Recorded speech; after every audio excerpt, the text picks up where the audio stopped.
En el corazón mismo de la controversia, en el siglo XVI, estaba esta pregunta: ¿cuál es la base por la cual Dios declara a alguien justo ante sus ojos? Hoy, en Renovando tu Mente, la postura protestante de la justificación.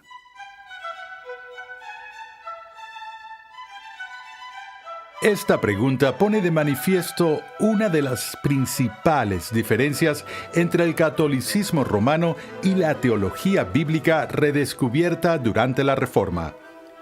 Gracias por escuchar Renovando tu Mente, mientras continuamos con la serie del Dr. R.C. Sproul, Lutero y la Reforma.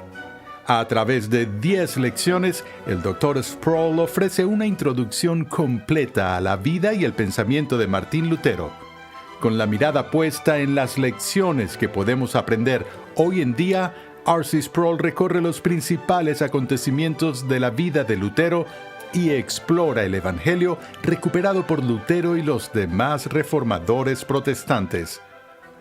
A lo largo de los últimos 8 episodios, hemos visto que al clavar sus 95 tesis en la puerta de la iglesia del Palacio de Wittenberg, Lutero encendió la llama de la Reforma.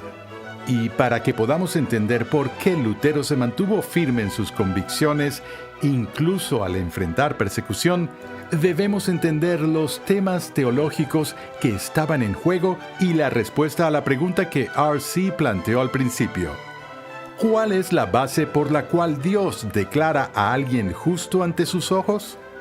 Pasemos al salón de clases una vez más a escuchar al Dr. R.C. Sproul mientras nos explica la doctrina de la justificación por la fe sola, una profunda verdad que da testimonio tanto de la justicia como de la gracia de Dios. En las últimas 2 sesiones de este curso sobre Lutero y la Reforma, analizamos la doctrina católica romana de la justificación. Y esta noche vamos a empezar a ver la postura reformada de la justificación en contraste con la postura romana. Y por supuesto, sabemos que el lema de la Reforma durante el siglo XVI con respecto a la doctrina de la justificación estaba contenido en las 2 palabras sola fide. Sumado a esa declaración, a los reformadores se les ocurrió otras 4 solas: sola Escritura, sola gratia, solus Christus y soli Deo gloria. Las 5 apuntaban a la importancia central de la doctrina de la justificación por la fe sola. Pero esa pequeña fórmula, sola fide, tan solo significa por la fe sola. Y como vimos en nuestro estudio del catolicismo romano, la comunión romana también afirma fuertemente que la fe es necesaria para la justificación. De hecho, vimos que era una condición necesaria, pero no una condición suficiente. No puedes tener justificación sin fe, pero puedes tener fe sin justificación. Así que el punto de la controversia entre Lutero y el resto de los reformadores magisteriales con Roma se centró en esta palabra, sola, que la justificación era por la fe sola. A veces, cuando tienes lemas y jingles como este, puedes simplificar los conceptos en gran medida. Porque la gente me pregunta, ¿acaso no es necesario arrepentirse para ser justificado? Y decimos, por supuesto que sí, pero en el concepto reformado de la fe, el arrepentimiento, aunque podemos distinguirlo de la fe en un sentido, sin embargo, se entiende como una parte integral de esa fe que justifica. Y el término sola fide es solo una abreviatura de la idea de que la justificación es por Cristo solo, que ponemos nuestra fe en lo que Jesús ha hecho por nosotros, y al poner nuestra fe en Él, encontramos nuestra justificación. Así que podemos establecer las diferentes fórmulas del siglo XVI. La postura católica romana sería algo como esto, que fe más obras es igual a justificación. El antinomianismo que abunda incluso en el evangelicalismo estadounidense cree que la fe es igual a la justificación menos las obras. Mientras que la postura reformada del asunto, que creo que es la postura bíblica, por supuesto, es que la fe es igual a la justificación más las obras. Ahora, noten que las obras están en ese lado de la ecuación, no en este lado de la ecuación, porque cualquier obra que hagamos como cristianos no agrega absolutamente nada al fundamento de nuestra justificación. Dios no nos declara justos por las obras que hacemos. Es por la fe y por la fe sola que recibimos el don de la justificación. Solo una lectura rápida de Romanos capítulo 3, versículo 19.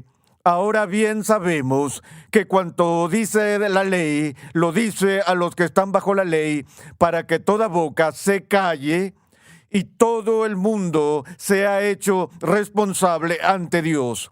Porque, aquí viene la conclusión de Pablo, por las obras de la ley, ningún ser humano será justificado delante de él, pues por medio de la ley viene el conocimiento del pecado. Ahora, cuando el apóstol explica con más profundidad la doctrina de la justificación, la pone en contraste con la justificación a través de las obras de la ley, donde dice: pero ahora, aparte de la ley, la justicia de Dios ha sido manifestada, confirmada por la ley y los profetas.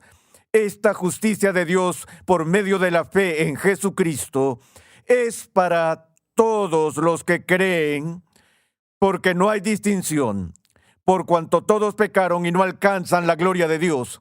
Todos son justificados gratuitamente por su gracia, por medio de la redención que es en Cristo Jesús, a quien Dios exhibió públicamente como propiciación por su sangre a través de la fe, como demostración de su justicia, porque en su tolerancia Dios pasó por alto los pecados cometidos anteriormente para demostrar en este tiempo su justicia, a fin de que Él sea justo y sea el que justifica al que tiene fe en Jesús. Si recuerdan, en las primeras sesiones de este estudio, vimos la experiencia de la Torre de Lutero cuando estaba preparando sus clases sobre la carta de Pablo a los romanos, en donde tuvo ese despertar de que la justicia por la cual somos justificados, la justicia de Dios, no es esa justicia por la cual Dios mismo es justo, sino esa justicia que Él provee para las personas pecadoras que la reciben por fe. Ahora, en el corazón mismo de la controversia, en el siglo XVI, estaba esta pregunta: ¿cuál es la base por la cual Dios declara a alguien justo ante sus ojos? Sabemos que Pablo plantea la pregunta: si el Señor tuviera en cuenta la iniquidad, ¿quién estaría de pie? Es decir, si tuviéramos que presentarnos delante de Dios basándonos en su justicia perfecta y juicio perfecto sobre nuestro desempeño, ninguno de nosotros sería capaz de estar en pie. Todos juntos caeríamos, porque como Pablo reitera aquí, todos nosotros hemos sido destituidos de la gloria de Dios. Entonces, la pregunta apremiante de la justificación es: ¿cómo puede una persona injusta alguna vez ser justificada en presencia de un Dios justo y santo? En nuestra última sesión Cuando estaba explicando sobre la postura católica romana, hablé sobre la idea de la postura romana de lo que llamamos justificación analítica. Y les expliqué lo que eso significaba, que una declaración analítica es una declaración que es verdadera por definición, 2 más 2 son 4, o un soltero es un hombre que no se ha casado. No hay nada en el predicado que no esté ya contenido en el sujeto. No se proporciona información nueva, ni se añade nada al análisis del tema en sí mismo. Y en la postura romana de la justificación, Dios solo declarará a una persona justa cuando bajo su análisis perfecto, Él encuentra que son justas, que la justicia es inherente a ellos. Recuerden, no pueden tener esa justicia sin fe, no pueden tenerla sin gracia, no pueden tenerla sin la ayuda de Cristo, pero aún así, dados todos esos ingredientes en el análisis final, la verdadera justicia debe estar presente en el alma de una persona antes de que Dios los declare alguna vez justos. En contraste con la postura analítica de la justificación, que es la postura romana, está la postura reformada de que la justificación es sintética. Sintética en lugar de analítica. ¿Qué significa eso? Una declaración sintética es una declaración en la que se agrega algo nuevo en el predicado que no está contenido analíticamente en el sujeto.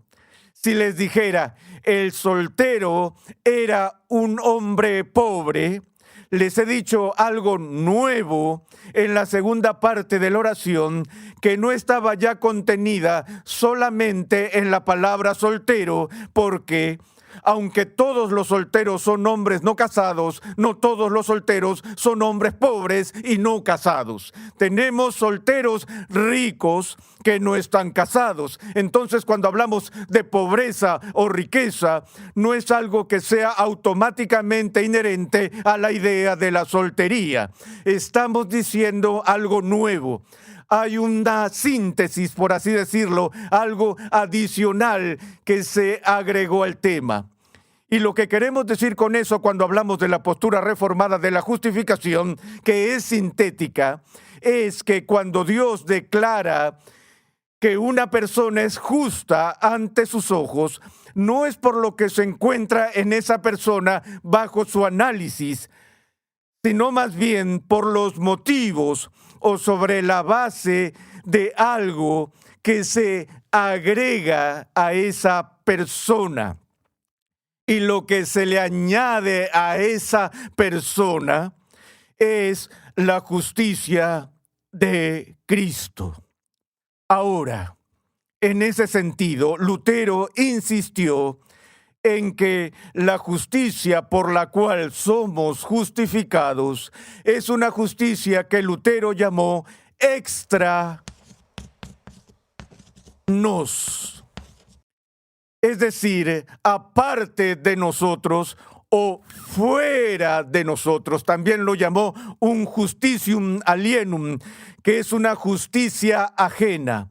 No es una justicia que nos pertenece propiamente, sino una justicia que es externa a nosotros mismos, que es ajena a nosotros. Viene desde afuera de la esfera de mi propio comportamiento. Y por supuesto, con ambos términos, Lutero estaba hablando de la justicia de Cristo. Ahora, si hay alguna palabra que estuvo en el centro de la tormenta de fuego de la controversia del siglo XVI y sigue siendo central para el debate, incluso en nuestros días, es la palabra imputación. En realidad, no se puede entender de qué se trataba la reforma sin entender la importancia central de esta única palabra. Hubo todo tipo de reuniones después de la dieta de Worms para tratar de reparar el cisma que estaba teniendo lugar en el siglo XVI. Todo tipo de esfuerzos donde los teólogos de la persuasión romana se reunieron con los teólogos reformados magisteriales tratando de resolver las dificultades, tratando de preservar la unidad de la iglesia. Y la única palabra que no podían pasar, la única palabra con la que la comunión romana se atragantó fue esta palabra, imputación. Por lo tanto, tenemos que entender de qué se trata todo eso. Cuando Pablo está explicando la doctrina de la justificación, usa como prueba al patriarca Abraham, que se remonta al capítulo 15 de Génesis, donde leemos en ese texto que Abraham le creyó a Dios y le fue contado por justicia. Abraham seguía siendo un pecador. El resto de la historia, de la narrativa, de la vida y las acciones de Abraham revelaron que todavía tenía pecado. Sin embargo, Dios lo consideró justo porque él creyó en la promesa. En ese sentido, imputar significa transferir legalmente a la cuenta de alguien, considerar que algo está allí. Y entonces Pablo dice que Dios se refirió a Abraham como justo o lo consideraba justo, a pesar de que en sí mismo Abraham aún no era justo.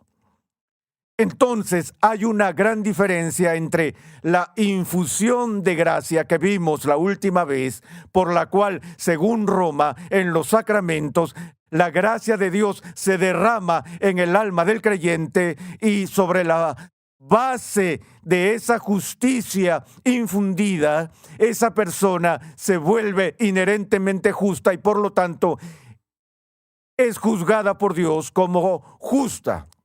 Pero lo que Lutero estaba diciendo, junto al resto de los reformadores, es no. El fundamento de nuestra justificación es cuando Dios imputa la justicia de otra persona a nuestra cuenta. Y por supuesto, lo que se carga a nuestra cuenta, contado a nuestra cuenta, es la justicia de Cristo. Ahora, tal vez la fórmula que Lutero usó, que es más famosa y más reveladora en este punto, es su fórmula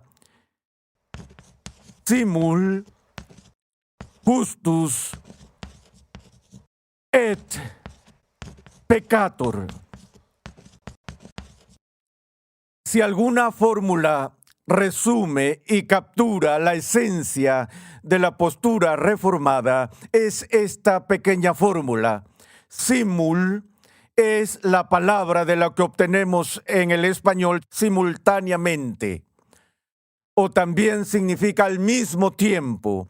Justus es la palabra latina para justo o justicia. Y todos saben qué significa ET. ET es el extraterrestre de la película. Teléfono, mi casa. No. Saben que eso no es lo que significa. ¿Recuerdan en la escena de la muerte de César, después de ser apuñalado por Bruto? Él dice, et tu, Brute. Entonces cae César.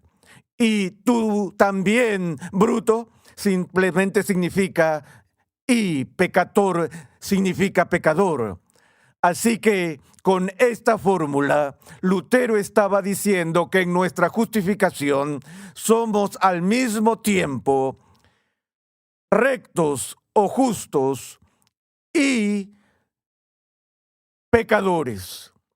Ahora, si él dijera que somos al mismo tiempo y en la misma relación justos y pecadores, eso sería una contradicción en los términos. Pero eso no es lo que estaba diciendo. Él estaba diciendo, desde una perspectiva, en un sentido, somos justos. En otro sentido, desde una perspectiva diferente, somos pecadores. ¿Y cómo lo define? Es simple.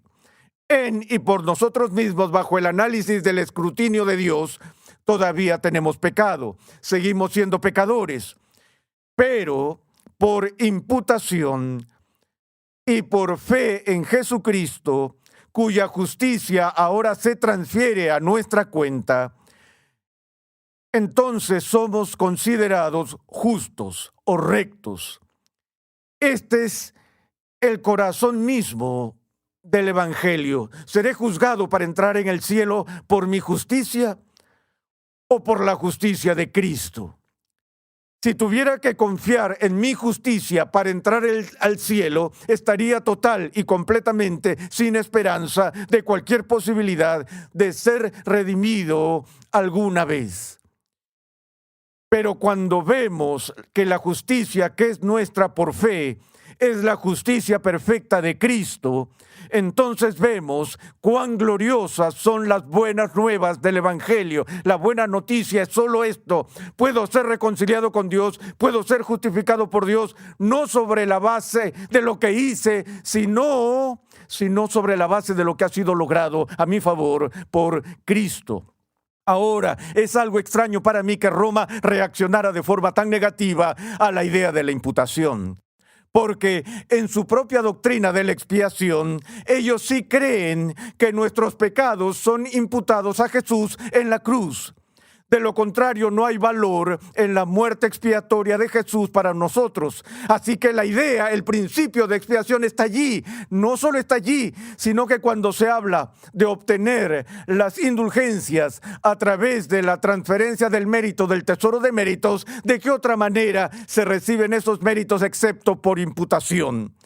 Pero en el corazón del Evangelio hay una doble imputación. Mi pecado es imputado a Jesús. Su justicia me es imputada a mí. Y en esa doble transacción vemos que Dios, quien no negocia el pecado, quien no compromete su propia integridad con nuestra salvación, sino que castiga el pecado completa y realmente después de que ha sido imputado a Jesús, conserva su propia justicia y por lo tanto Él es justo y el justificador, como el apóstol nos dice aquí. Así que mi pecado va a Jesús, su justicia viene a mí, a los ojos de Dios, lo cual es algo increíble. Y como dije, vale la pena morir por esto. Por esto vale la pena dividir la iglesia. Este es el artículo sobre el cual la iglesia se sostiene o cae. Porque es el artículo sobre el cual yo me sostengo o caigo, y es el artículo sobre el cual tú te sostienes o caes.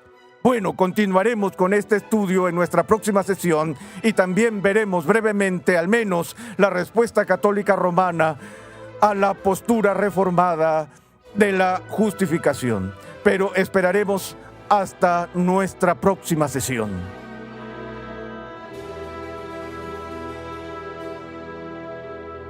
Como dijo el Dr. Sproul, vale la pena morir por esto y vale la pena reformar la iglesia. Cada generación necesita dedicarse plenamente a la verdad de las Escrituras. Gracias una vez más por la sintonía en el día de hoy. Te invitamos a visitar nuestra página web renovandotumente.org, donde podrás descargar gratuitamente la guía de estudio de la serie de hoy. Conexión Ligonier ya está disponible. Conexión Ligonier permite a cristianos en crecimiento estudiar en línea gracias a una amplia biblioteca de cursos interactivos en video impartidos por el fundador de Ministerios Ligonier, el Dr. R.C. Sproul, y otros destacados pastores, teólogos y expositores cristianos. Cada curso contiene herramientas de estudio para ayudarte a aplicar lo que estás aprendiendo, incluyendo pruebas opcionales, preguntas de discusión, así como la facilidad de visualizar tu avance en cada paso. Tienes la flexibilidad de tomar todos los cursos que quieras, cuando y donde quieras, y al ritmo que más te convenga. Para más información visita conexionligonier.com. Algunos acusaron a Martín Lutero de enseñar que una vez que uno ha sido justificado por la fe sola, podemos vivir como querramos. En el siguiente episodio de Renovando tu Mente y último de la serie Lutero y la Reforma, R.C. Sproul analiza esta y otras objeciones presentadas contra los reformadores. Renovando tu Mente es una producción de los Ministerios Ligonier, la confraternidad de enseñanza del Dr. R.C. Sproul. Nuestra misión, pasión y propósito es ayudar a las personas a crecer en el conocimiento de Dios y su santidad. Para contactarnos, por favor envíanos un correo electrónico a programa@renovandotumente.org con tus preguntas, testimonios y comentarios. Sintonízanos nuevamente en esta misma emisora y en este mismo horario y únete a nuestra gran comunidad virtual en las redes sociales.